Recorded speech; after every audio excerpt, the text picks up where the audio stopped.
I am gonna show you how to do such a cute haircut on a little boy. It's called the disconnected haircut. I typically start with a number 1 guard on my clippers.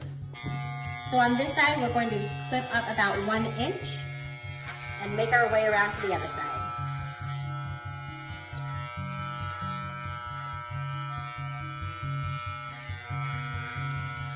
Once you've used the clippers all the way around, then we want to work on the hard part. So get the top wet and then comb the top hair over in order to get that right part. If you can see, that's exactly where we want it. And with that same guard on the clipper, we put it right on that part and go straight back.